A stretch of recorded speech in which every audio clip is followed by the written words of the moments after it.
Slate is making its coronavirus coverage free for all readers. Subscribe to support our journalism. Start your free trial. With the coronavirus crisis threatening to choke state budgets and force massive, economically damaging spending cuts, Republicans have responded in their time-honored fashion, by telling New York and the rest of Blue America to politely drop dead. Senate Majority Leader Mitch McConnell set the tone last week when he said that any aid to state governments would amount to a blue state bailout. He suggested that instead of handing governors money, which would supposedly allow them to paper over years of financial mismanagement, Congress should just let states declare bankruptcy.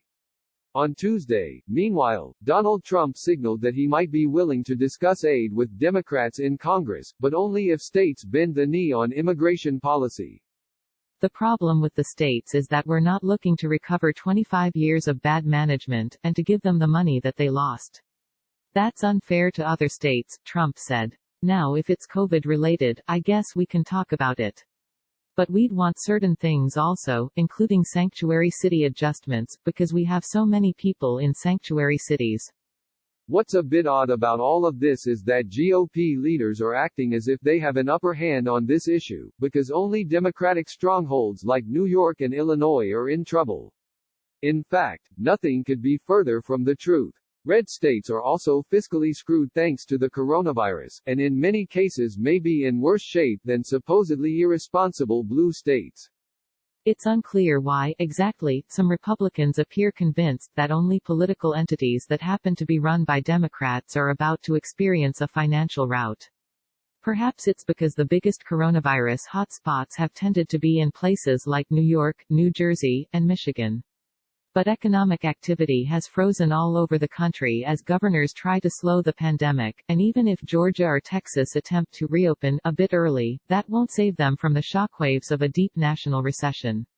Some Republicans, like McConnell, have seemingly suggested that states like Illinois are in financial trouble now because of their long-standing public pension problems. Insofar as that makes any sense, it's because some states with pension issues, Illinois, Pennsylvania, haven't been able to build large rainy day funds or other reserves that would help tide them through this crisis. But that list of offenders also includes McConnell's own home state of Kentucky, which has one of the worst managed pensions in the country. And here's the thing, states that have put money in reserve are going to get bowled over, too. Even well-prepared states are going to be totally outmatched by the size of the downturns we're about to see. Dan White, Director of Government Consulting and Fiscal Policy Research at Moody's Analytics, told me.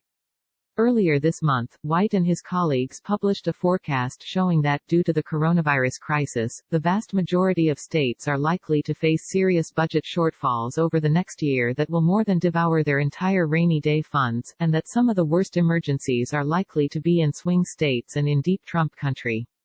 Sure, New York, New Jersey, and Illinois are in trouble.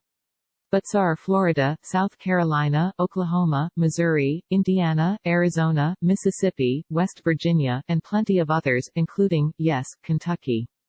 And worst off of all, that would be Louisiana, which as far as I can glean basically doesn't have an economy anymore. Take away oil, restaurants, and tourism, and the Big Easy is in big trouble. It could be facing a budget hole equal to 34% of its 2019 revenues. Without aid from the federal government, they could have to cut 30 or 40% of their budget, White said. That's not just furloughing some people or laying people off. That's changing the way you deliver basic services. The fact that Louisiana is currently facing a dark pit of fiscal despair, presumably one filled with oil that nobody wants to buy, might have something to do with why one of its Republican senators, Bill Cassidy, has bucked his party and endorsed a bipartisan proposal to provide $500 billion in aid to states. But other Republicans sincerely seem to have no idea what's in store for their constituents back home. Take Florida's Rick Scott. It's not fair to the taxpayers of Florida, he complained to reporters the other day.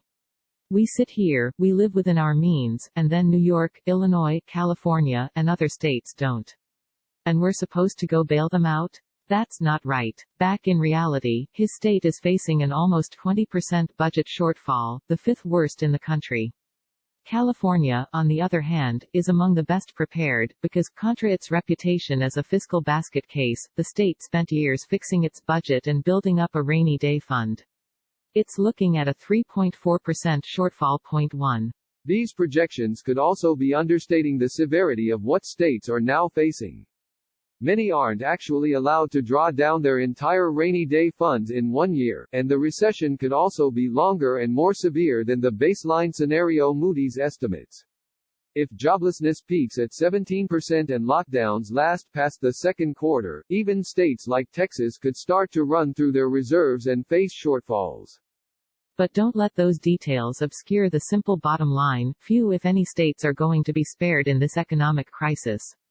Everybody is going to need some aid. It's possible that Republicans like McConnell do actually understand this, and that they've just been posturing for the past week to set themselves up for negotiations, as my colleague Jim Newell wrote last week. But if so, everyone should realize that, for all the bluster, the GOP is in a very weak bargaining position here. Unless Republicans are willing to leave their own states gasping for help, they can't credibly threaten to withhold it from Illinois or New York. Would they do that? I doubt it. This isn't 2011, when Republicans used austerity to undercut a sitting Democratic president. Trump is fighting to keep the White House. McConnell wants to keep the Senate. If the country enters a depression, and states and cities have to lay off thousands of teachers and firefighters, voters are going to blame the party in power. All of which means that if McConnell and Trump keep yammering about bankruptcy and sanctuary cities, Nancy Pelosi and Chuck Schumer should offer their own simple response: drop dead.